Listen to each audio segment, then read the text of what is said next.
जय हिंद। आप सभी का स्वागत है लक्ष्य तक पर। आप देख रहे हैं CTET free classes. CTET free classes में आज हम आपको कराने वाले मैथ पेडागोजी की स्पेशल क्लास। जी हाँ दोस्तों, प्रीवियस ईयर के अंतर्गत जो मैथ पेडागोजी के प्रश्नों को हम आज इस क्लास में पढ़ने वाले हैं। प्रीवियस ईयर हम बता दे रहे हैं आपको, सीटेट नवंबर 2012 में हम स्टार्टिंग से आपको करा रहे हैं। 2011, 12, 13 इस प्रकार से 2023 तक करा देंगे। उसमें से बहुत सारे प्रश्न आपके पेपर में मिल जाएंगे। तो चलिए दोस्तों, क्लास को स्टार्ट करते हैं। निवेदन बस इतना करेंगे, आप इस क्लास तक पहुंच गए हैं तो पूरी क्लास को जरूर देखिएगा। चलिए क्लास को स्टार्ट करते हैं। अगर जुड़ना चाहते हैं तो आप हमारे चैनल को सब्सक्राइब कर सकते हैं, नहीं जुड़ना चाहते हैं लेकिन पढ़िए, आप लोग जुड़िए या ना जुड़िए, आज की क्लास को देख लीजिए, तब आप खुद जान जाएंगे कि तैयारी किस प्रकार की कराई जाएगी हमारे चैनल पर आपको। चलिए पहले प्रश्न को देखेंगे। प्रश्न थोड़ा सा बड़ा था इसलिए हम छोटा सा कर रहे हैं। चलिए प्रश्न में कहा गया है, त्योहारों के समय कक्षा 5 में प्रतिशत प्रकरण के समय सेल पर कक्षाई चर्चा शुरू की गई। कक्षा की इस हो जाएगा, माफी चाहते हैं, इस प्रकार की चर्चा क्या होती है। ए ऑप्शन में देखते हैं कि अपेक्षा की जानी चाहिए क्योंकि यह कक्षा के शोर के स्तर को बढ़ाती है और दूसरों को परेशान करती है। बी ऑप्शन में बात किया गया है, अपने वाद विवाद संबंधी कौशलों को बढ़ाने में विद्यार्थियों की सहायता करती है। और सी ऑप्शन में बात की गई, कक्षा में गर्मा गर्मी वाली बहस आरंभ करती है और कक्षा के माहौल को खराब करती है। और डी ऑप्शन में बात करें, एक दूसरे के विचारों को सुनने में विद्यार्थियों की सहायता करती है और अपना तर्क प्रस्तुत करने के लिए उन्हें प्रोत्साहित करती है। जहां पर पॉजिटिव शब्द होगा वहां पर आप तुरंत टिक कर दीजिए, आगे बढ़ देंगे। चलिए हम आपको उत्तर देना सिखाएंगे, कैसे देंगे। चलिए ए ऑप्शन में बात की गई है कि अपेक्षा की जानी चाहिए क्योंकि यह कक्षा के शोर के स्तर को बढ़ाती है, तो बिल्कुल नहीं। आप सोचिए, किसी कक्षाई चर्चा में अगर शोर बढ़ावा होगा तो क्यों कराएंगे। कक्षाई चर्चा से बच्चे बहुत कौशलों को सीखते हैं, इसलिए हम कराते हैं। तो इस प्रकार से ए ऑप्शन हम काट देंगे। बी ऑप्शन में बात की गई है, अपने वाद विवाद संबंधी कौशलों को बढ़ाने में विद्यार्थी की सहायता करती है, तो यह सही हो सकता है। आगे बढ़ते हैं, कक्षा में गर्मा गर्मी बहस वाली आरंभ करती है और कक्षा के माहौल को खराब, यहाँ पर खराब शब्द आते ही ये कट जाएगा। और बात करें डी ऑप्शन में, एक दूसरे के विचारों को सुनने में विद्यार्थियों की सहायता करते हैं और अपना तर्क प्रस्तुत करने के लिए उन्हें प्रोत्साहित करते हैं, बिल्कुल सही हो जाएगा। वैसे तो हमारा बी ऑप्शन भी सही होना चाहिए था, लेकिन सबसे बेस्ट आंसर जो हुआ बी वाले से आंसर सबसे अच्छा निकला, वो था डी का ऑप्शन।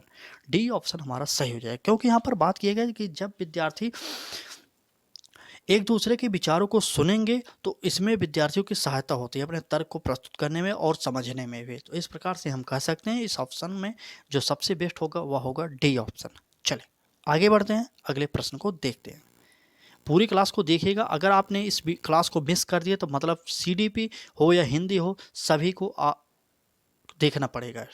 चलिए आगे बढ़ते हैं। अगर आप इस क्लास को मिस कर रहे हैं तो 15 नंबर आपके पेपर में जो आता है वह भी मिस कर देंगे। आप इतना समझिए, 15 नंबरों की तैयारी हम हिंदी पेडागोजी करा रहे हैं, 15 नंबर की मैथ पेडागोजी करा रहे हैं। तो इन दोनों सब्जेक्ट को पढ़ना पड़ेगा क्योंकि 15 प्रश्न आएंगे तो 15 में 15 सही करना है हमें। सीडीपी तो 30 आएगा, ईवीएस 30 आएगा, उसको बात मत करिए, उसकी तो क्लासेज हम करा ही रहे हैं। लेकिन कुछ लोगों की डिमांड थी कि मैथ पेडागोजी के प्रश्न कराए जाएँ, तो मैंने सोचा नए प्रश्नों को शामिल करने से पहले आपको प्रीवियस ईयर ही हल करा दिया जाए। चले आगे बढ़ते हैं, अगले प्रश्न को देखते हैं। आंकड़ों के विश्लेषण संबंधी विद्यार्थियों की समझ का आकलन करने के लिए सर्वाधिक उचित रूपात्मक कार्य है, क्या होगा। ए ऑप्शन भूमिका निर्माण, बी ऑप्शन वर्ग पहेली, सी ऑप्शन सर्वेक्षण आधारित परियोजना, डी ऑप्शन प्रश्नोत्तरी। चलिए चलिए उत्तर बताइए। अगर बात करें आंकड़ों के विश्लेषण संबंधी विद्यार्थियों की समझ का आकलन करने के लिए, तो सर्वाधिक उचित रूपात्मक कार्य होता है सर्वेक्षण आधारित परियोजना होता है। ठीक है, तो हम कह सकते हैं इस प्रश्न में जो उत्तर होगा सर्वेक्षण आधारित परियोजना, सी ऑप्शन हमारा सही हो जाएगा। ठीक, चलिए सी ऑप्शन, सर्वेक्षण मतलब बालक करके सीखता है, तो इस प्रकार से हमारा सी ऑप्शन सही हो जाएगा। अगर आपने पिछले क्लासेज को नहीं देखा मैथ पेडागोजी की, आपको प्लेलिस्ट मिली होगी तो आप उसमें प्लेलिस्ट में जाकर देख सकते हैं। अगर नहीं मिले तो सर्च कर लीजिए लक्ष्य तक बाय मैथ पेडागोजी, आपको प्लेलिस्ट मिल जाएगी। चलिए आगे बढ़ते हैं, अगले प्रश्न को देखते हैं। अगला प्रश्न होगा हमारा, पियाजे का विश्वास था कि सामाजिक अनुदेशन से सीखना होता है और गणित का एक शिक्षक पियाजे के सिद्धांत में विश्वास करता है? किस प्रकार से करेगा, आप उत्तर बताइए। देखिए, पियाजे सिर्फ सीडीपी में नहीं, हिंदी में पूछे जाते हैं और मैथ में पूछे जाएंगे और ईबीएस में भी पूछे जाएंगे, इसलिए आपको पढ़ना चाहिए इन सभी मनोवैज्ञानिकों के बारे में। चलिए आगे बढ़ते हैं, प्रश्न का ऑप्शन देखते हैं। सामूहिक परियोजना और सामूहिक परिचर्चा का प्रयोग करेगा। बी ऑप्शन विभेदित अनुदेशन का प्रयोग करेगा। सी ऑप्शन चॉक और टॉक पद्धति का प्रयोग करेगा। और बात करें डी ऑप्शन की, तो कक्षा में बहुत सारे हस्त चालकों और प्रयोगशाला गतिविधि का प्रयोग करेगा। चलिए उत्तर बताइए, चलिए उत्तर बताइए। तो इस प्रश्न का जो उत्तर होगा वह होगा सामूहिक परियोजना और सामूहिक परिचर्चा का प्रयोग करेगा शिक्षक। चलिए आगे बढ़ते हैं अगले प्रश्न को, इसमें उत्तर जो होगा वह ए ऑप्शन सही हो जाएगा हमारा। चलिए आगे बढ़ते हैं अगले प्रश्न को देखते हैं। प्रश्न जितने भी हैं आप आराम आराम से पढ़िए, समझते हुए चलिए। यह मत समझिए कि क्लास की स्पीड थोड़ी सी तेज कर दें और जल्दी से क्लास समाप्त हो जाए, जी नहीं दोस्तों। हमारा सिद्धांत होता है कि आपको जितना पढ़ा जाए प्रीवियस ईयर उतना आपको याद होता जाए, क्योंकि प्रीवियस ईयर आप बार बार नहीं पढ़ते हैं, इसलिए सिद्धांत इतना साफ है कि आपको याद करा दिया जाए इसी क्लास के दौरान। अगर क्लास में आपको ये याद नहीं होता, 1 से 2 बार इस क्लास को देख लीजिए, पूरा क्लियर हो जाएगा। चलिए आगे बढ़ते हैं। अगला प्रश्न होगा उच्च क्रमीय चिंतन कौशल पर आधारित प्रश्न मांग करते हैं। किसकी मांग करते हैं? ए ऑप्शन एल्गोरिथम के ज्ञान की। बी ऑप्शन बात करते हैं संकेत और चित्रों के ज्ञान की। सी ऑप्शन में बात करते हैं कुछ सीमा तक संज्ञानात्मक प्रयास और ज्ञान की। और डी ऑप्शन में बात करेंगे तथ्यों, नियमों, सूत्रों की ज्ञान की। चलिए, प्रीवियस ईयर आप हल किए होंगे तो आप उत्तर बताइए ना। जितने भी लोग हल किए हम उनसे उत्तर जानना चाहते हैं। चलिए बताइए आप लोग उत्तर, चलिए कमेंट करिए। अगर आपको उत्तर नहीं आता, यह मत समझिए कि हमने एक बार प्रीवियस ईयर पढ़ लिया अब हमें पढ़ना नहीं। अगर आपको उत्तर नहीं आ रहा है तो आप पढ़िए, अभी भी समय है आपके पास, पढ़ना तो पड़ेगा, आपको पास करना तो पढ़ना तो पड़ेगा। अगर हर साल वही जो 15-16 लाख बच्चे फेल होते हैं उसी कैटेगरी में आपको आना तो मत पढ़िए। आप इंतज़ार करिए कि अंतिम समय में मैं पढ़ूँगा। लेकिन जो लोग पास होने वाले हैं ना, फार्म भरते हैं उससे पहले तैयारी करते हैं। ठीक, अभी आपके पास 2-2.5 महीने का समय है तो आप नहीं पढ़ रहे हैं, तो चलिए ठीक है, आप एक दिन आएगा पछताएंगे बहुत, बस इतना कहेंगे और कुछ नहीं। चलिए इस प्रश्न का उत्तर दे देते हैं, अगर बात बुरी लगे तो माफ़ी चाहते हैं आपसे। तो इस प्रश्न का जो उत्तर होगा वह सी ऑप्शन सही हो जाएगा। कहा गया है कुछ सीमा तक संज्ञानात्मक प्रयास और ज्ञान की। यह प्रश्न बहुत ही इंपॉर्टेंट प्रश्न है, इस पैटर्न पर आधारित प्रश्न आपसे पूछा जा सकता है फिर से एक बार। चलिए आगे बढ़ते हैं, अगले प्रश्न को देखते हैं। अगला प्रश्न होने वाला, देखिए ये भी गणित पेडागोजी का प्रश्न है, इसलिए बड़ा है, थोड़ा छोटा कर दे रहे हैं। चलिए छोटा कर दिए, आपको दिख भी रहा होगा। चलिए प्रश्न है हमारा, कक्षा 3 का बच्चा 482 को 482 पढ़ता है लेकिन 4082 लिखता है। ठीक है, 40,082 लिखता है। देख लीजिए 40,082 लिखता है। यह शिक्षक के लिए किसी और संकेत करता है। किस और संकेत करता है? चलिए, किस और शिक्षक के लिए संकेत करता है, मतलब बालक 482 तो सही लिखता है, मतलब सही पढ़ता है 482, लिखता 40,082 है। तो चलिए बताइएगा। ए ऑप्शन देखते हैं। ए ऑप्शन में कहा गया बच्चा ध्यान से सुनता है लेकिन स्थानीय मान की समझ स्थापित नहीं कर पाया। बी ऑप्शन में बात करते हैं बच्चा संख्या की अभिव्यक्ति के विस्तारित रूप और लघु रूप में भ्रमित है, तो बिल्कुल नहीं, भ्रमित नहीं होगा। सी ऑप्शन में बात करते हैं शिक्षक को स्थानीय मान विषय तब ही पढ़ाना चाहिए जब बच्चे संख्याओं को भली प्रकार लिखना सीख जाएं, तो यह भी गलत हो जाएगा। जब बच्चे जब तक लिखना सीखेंगे तब तक आप पढ़ाएंगे नहीं, यह कैसा बात किया गया है, तो इसलिए हम इसे भी काट देंगे। बात करें डी ऑप्शन में, तो कहा गया बच्चा कक्षा में एकाग्र नहीं है और ध्यान से नहीं सुनता, तो क्या बच्चे के अंदर ऐसी आपको कमियां दिख रही हैं? जी नहीं दोस्तों, यह भी गलत हो जाएगा। तो हमारा उत्तर ए सही हो जाएगा। ए ऑप्शन में कहा गया बच्चा ध्यान से सुनता है लेकिन स्थानीय मान की समझ स्थापित नहीं कर पाया है। ठीक है, स्थानीय मान की समझ को स्थापित नहीं कर पाया, इसलिए ए ऑप्शन इस प्रश्न का सही हो जाएगा। चलिए आगे बढ़ते हैं, अगले प्रश्न को देखते हैं।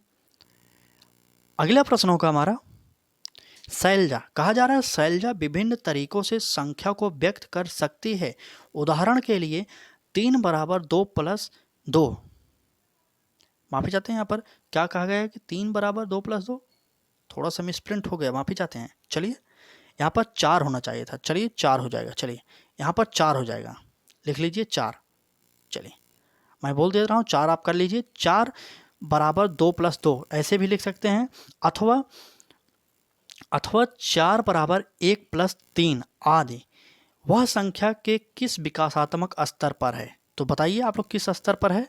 चलिए बताइए, 4 हो जाएगा यहाँ पर, किस स्तर पर है।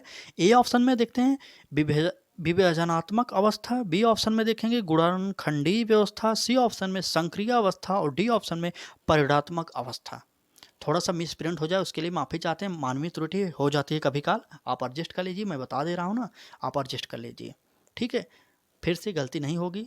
चले, तो इस प्रकार के प्रश्नों में संक्रिय अवस्था सही हो जाएगा उत्तर। हमने आपसे बताया गणितीय संक्रिय अवस्था जहाँ पर आएगा वह ऑप्शन पॉजिटिव सीटेड के द्वारा माना जाता है, तो इस प्रकार से हम कह सकते हैं कि हमारा सी ऑप्शन सही हो जाएगा। क्लास कैसी लग रही है आपको? क्लास अच्छी लग रही हो तो लाइक कर दीजिए, चैनल पर नए हो तो सब्सक्राइब करके बेल आइकन को ऑन भी कर लीजिए, जिससे आपको नोटिफिकेशन मिलता रहे। ठीक है दोस्तों, चलिए आगे बढ़ते हैं, अगले प्रश्न को देखते हैं। प्रश्न थोड़ा सा बड़ा है, लेकिन आप आराम से पढ़िए, समझ के चलिए, क्योंकि फिर से प्रीवियस ईयर पढ़ना ना पड़े। चलें, प्रश्न है हमारा, विद्यार्थियों से ऊर्ध्वाधर सम्मुख कोणों के मध्य संबंध स्थापित करने के लिए कहा जाता है। वह कई आकृतियां खींचते हैं, कोणों को मापते हैं और यह देखते हैं कि ऊर्ध्वाधर सम्मुख कोण समान हैं। इस केस में वैन हीले के विचार के अनुसार विद्यार्थी, वैन हीले एक गणितीय मनोवैज्ञानिक थे, आपको पता होगा, तो इनके अनुसार विद्यार्थी किस स्तर पर है आपको बताना होगा। चलिए ए ऑप्शन में बात करें तो विश्लेषणात्मक स्तर पर है, बी ऑप्शन में बात करें अनौपचारिक निगमन स्तर पर है, सी ऑप्शन की बात करें तो निगमन स्तर पर है और डी ऑप्शन की बात करें चाक्षुषीकरण के स्तर पर है। तो चलिए बताइए, कमेंट करिए, चलिए जल्दी से कमेंट करते रहिए, जितनी जल्दी आप लोग उत्तर बताते रहेंगे क्लास उतनी जल्दी समाप्त हो जाएगी। चलिए, विद्यार्थी जब आकृतियों को बनाता है और उसे सही तरीके से मापते हैं तो वैन हीले के अनुसार विद्यार्थी विश्लेषणात्मक स्तर पर है, विश्लेषण कर रहा है बालक, ठीक है। तो इस प्रकार से हमारा इस प्रश्न का उत्तर हो जाएगा ए ऑप्शन सही हो जाएगा। चलें, ए ऑप्शन सही हो जाएगा। आगे बढ़ें, आगे बढ़ते हैं, अगले प्रश्न को लेते हैं, देखते हैं क्या होगा अगला प्रश्न हमारा। क्लास अच्छी लग रही है तो लाइक करिए, अपने मित्रों तक शेयर करिए, क्योंकि उनको भी पता चलना चाहिए कि सीटेट की क्लासेज फ्री में आपको कहीं पर तो कराई जा रही है। चले, आपने पिछले क्लासेज को हमारे नहीं देखा तो निवेदन करेंगे आप हमारे चैनल लक्ष्य तक पर जाइए, वहाँ पर प्लेलिस्ट बना दी गई है सीटेट 2024 के नाम से। आप वहाँ पर CDP की क्लासेज, EBS की क्लासेज, हिंदी की क्लासेज, SST की क्लासेज देख सकते हैं, और मैथ पेडागोजी की क्लासेज आप देखना चाहते हैं तो वो अभी आपको मिल जाएगी, एक अलग प्लेलिस्ट बना दी गई है। ठीक है, चलिए आगे बढ़ते हैं, अगले प्रश्न को देखते हैं। प्रश्न होगा हमारा, कक्षा 4 में बिंदु और रेखा पर ज्यामिति पाठ पढ़ाने के लिए आकलन निर्देश होंगे। क्या निर्देश होंगे? ए ऑप्शन में बात करें, सेमी और इंच में रेखा को परिशुद्ध रूप से माप सकता है, रेखा का नाम बता सकता है। बी ऑप्शन, परिशुद्ध रूप से सेमी और इंच में रेखाखंड को माप सकता है और रेखाखंड के अंतर बिंदुओं को चिन्हित कर सकता है। सी ऑप्शन, रेखा किरण और रेखाखंड में अंतर कर सकता है और उन्हें परिभाषित कर सकता है। बात करें डी ऑप्शन में, कहा जा रहा है रेखा और रेखाखंड में अंतर कर सकता है, बिंदु को चिन्हित कर सकता है, दी गई लंबाई के अनुसार परिशुद्ध रूप से रेखाखंड खींच सकता है। प्रश्न थोड़े से टफ हैं, क्योंकि प्रीवियस ईयर आपको टफ लग रहे हैं ना, तो नए प्रश्न आपको किस प्रकार से लगेंगे आप खुद सोचिए। इसलिए प्रीवियस ईयर को हल्के में मत लीजिए, हो सकता हो वही रिपीट कर दें। आपको यूपी के बारे में पता होगा कि 2021 में जो पेपर हुआ था ना, रद्द हो, पहली बार 20 में फार्म भरा गया था, रद्द हुआ, तो जो 2021 में जब पेपर हुआ यूपी टेट का, उसमें 2017 का पेपर 80% पेपर प्रीवियस ईयर दे दिया था। तो प्रीवियस ईयर लगाना चाहिए, किसी भी परीक्षा की तैयारी करें प्रीवियस ईयर आप हल करिए, तब आपको तैयारी किस प्रकार से करनी है यह समझ में आ जाएगा। अगर बात करें इस प्रश्न की, तो कहा जाता है कि कक्षा 4 में बिंदु और रेखा पर ज्यामिति पाठ के लिए आकलन के निर्देश होंगे, रेखा और रेखाखंड किरण में अंतर करना और उन्हें परिभाषित करना। तो इस प्रकार से सी ऑप्शन हमारा सही हो जाएगा, रेखा रेखा किरण रेखाखंड में अंतर कर सकता है और उन्हें परिभाषित कर सकता है। चलिए दोस्तों आगे बढ़ते हैं। इस क्लास को अधिक से अधिक अपने मित्रों तक शेयर करिए, क्योंकि इस प्रकार की क्लासेज आपको शायद यूट्यूब पर फिर ना मिले, तो आप शेयर जरूर करिएगा।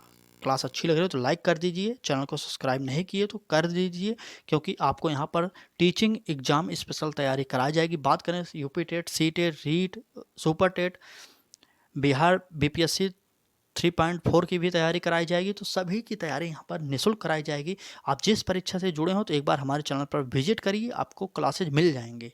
ठीक है, चलिए आगे बढ़ते हैं, अगले प्रश्न को देखते हैं।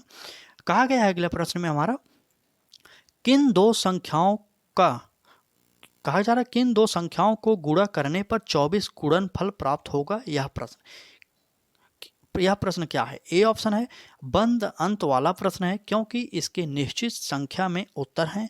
बी ऑप्शन की बात करें, बच्चों को सामान्य समस्या समाधान रणनीतियों को सुझाता है ताकि वह सही उत्तर दे सके।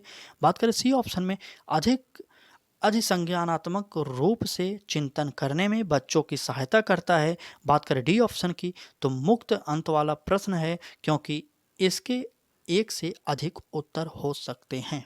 चलिए उत्तर बताइए। मुक्त अंत मतलब जानते हैं, खुला, इसे आप पॉजिटिव करेंगे, इसे आप बंद अंत वाले को निगेटिव मानेंगे। तो हमारा उत्तर जो हो जाएगा वह हो जाएगा डी ऑप्शन सही हो जाएगा। चलिए डी ऑप्शन हमारा सही हो जाएगा। मुक्त अंत वाला प्रश्न है, क्योंकि इसके एक से अधिक उत्तर हो सकते हैं। ठीक, जैसे इसका मतलब क्या हो जाएगा, जैसे हम 2 से गुणा कर देंगे तो 12 दूना 24, 8 से कर देंगे 8 त्रिक 24। तो इस प्रकार से इसका कई उत्तर निकल सकता है। 6 से करेंगे 6 चौक 24 हो जाता है, आपको भी पता होगा। ठीक है, चलिए दोस्तों आज की इस क्लास में बस इतना है। क्लास कैसी लगी? क्लास अच्छी लगी तो लाइक कर दीजिए, चैनल पर पहली बार आए हो और क्लास अच्छी लग गई हो तो चैनल को सब्सक्राइब जरूर करिए, बेल आइकन को ऑन कर लीजिए, जिससे आपको नोटिफिकेशन मिलता रहे। आपको अपने लक्ष्य पर पहुंचना है तो लक्ष्य तक से जुड़ना चाहिए, क्योंकि लक्ष्य तक से जुड़ेंगे तभी तो आप अपने लक्ष्य पर पहुंचेंगे। चलिए दोस्तों आज की क्लास के लिए बस इतना ही। कल फिर मिलेंगे एक नए क्लास के साथ। तब तक के लिए धन्यवाद और पढ़ाई करते रहिए।